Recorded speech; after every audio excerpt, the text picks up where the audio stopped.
আসসালামু আলাইকুম। আজ আমি রান্না করব গরুর মাংসের বিরিয়ানি। এর জন্য এখানে আমি আগে থেকে পেঁয়াজ কুচি করে রেখেছিলাম, সেগুলো ভেজে নেব, মানে বেরেস্তা করে নেব। দেখেন বেরেস্তা করা হয়ে গেছে। এরপর আমি কয়েক টুকরা আলু নিয়েছি, যেহেতু বিরিয়ানির মধ্যে দিব। এগুলো হালকা হলুদ দিয়ে ভেজে নেব, এগুলো উঠিয়ে রেখে দেব।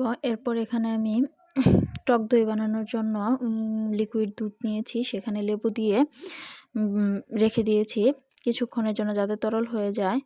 এদিকে আমি মাংস নিয়েছি, মাংসের মধ্যে দিয়ে দিব তেজপাতা, এলাচ, দারচিনি, সাথে দিয়ে দিব হলুদ, আদা রসুন বাটা, সাথে লবণ দিয়ে দিব। এগুলো পরিমাণ মতো দিয়ে দিব। এখানে একটু মরিচের গুঁড়ো কমই দিতেছি আমি, কারণ এখানে আমি বিরিয়ানির মশলা ব্যবহার করব। মানে ধনিয়ার গুঁড়ো, জিরার গুঁড়ো অল্প অল্প করে দিয়ে দিচ্ছি। আর দিয়ে দিব প্যাকেটের মশলা, মানে বিরিয়ানি মশলা দিব। সাথে দিব এখানে পেঁয়াজ বেরেস্তা করে রেখেছিলাম, সেই পেঁয়াজ বেরেস্তা কিছুটা দিয়ে দিব। আর বেরেস্তার তেল দিয়ে দিব। আর দিয়ে দিব এখানে টমেটো, মানে টমেটো সস দিয়ে দিব। আর সেই লিকুইড তরল দুধটুকু দিয়ে দিব পেঁয়াজ কুচি আর কিছুটা কাঁচামরিচ দিয়ে ভালোভাবে ম্যারিনেট করে নেব, মানে মেখে নেব। মাখা হয়ে গেলে এটা রাইস কুকারে বসিয়ে দেব কষানোর জন্য। এদিকে আমি দুধ নিয়ে নিয়েছি, গুঁড়া দুধটা ভালো করে মিশিয়ে এর মধ্যে দিয়ে দিব জাফরান, যাতে কালার আসে। জাফরানের কালারটা একটু হলুদ হলুদ আসে। আমি এখানে জাফরান ইউজ করব, যাতে অনেকক্ষণ রেখে দেওয়ার পরে এটা দেখবেন কালারটা চেঞ্জ হয়ে গেছে। রেখে দেব এক পাশে।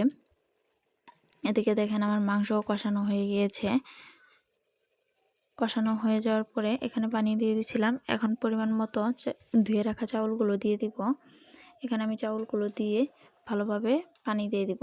আপনারা পানির পরিমাণটা ঠিক করে নেবেন, যাতে ঝরঝরা হয় বিরিয়ানিটা। এর জন্য আমি এখানে পরিমাণ মতো পানি দিয়ে নিব। এখানে এটাকে মিক্সড করে পানি দিয়ে নিব। আপনাদের কাছে যদি আমার রান্না ভালো থাকে কমেন্টে জানাবেন, আর আমার চ্যানেলটিকে লাইক সাবস্ক্রাইব করে দেবেন, আমাদের পাশে থাকবেন। এখন পানি দিয়ে এটাকে ঢেকে দেব রান্না হওয়ার পর্যন্ত। ঢেকে দিয়ে আপনারা এভাবে রান্না করে খেতে পারেন। এখানে আলুগুলো দিয়ে দিব। দেখেন আমার রাইসটা কত ঝরঝরে হয়েছে। আর এই পর্যায়ে হয়ে আসার আগ দিয়ে দিব সেদ্ধ করে রাখা ডিম আর আলুর বোখরা দিয়ে দিব সেই ভিজিয়ে রাখা জাফরান দিয়ে দুধ, এটাও দিয়ে দিব, দিয়ে রেখে দেব। দেখেন আমার বিরিয়ানিটা কতটা ঝরঝরে হয়েছে, সেটা আপনাদের স্কিপটা নেওয়া হয়নি। এখন ঝরঝরে টুকু দিয়ে খাচ্ছি। আপনারা এভাবে বিরিয়ানি রান্না করে খেতে পারেন।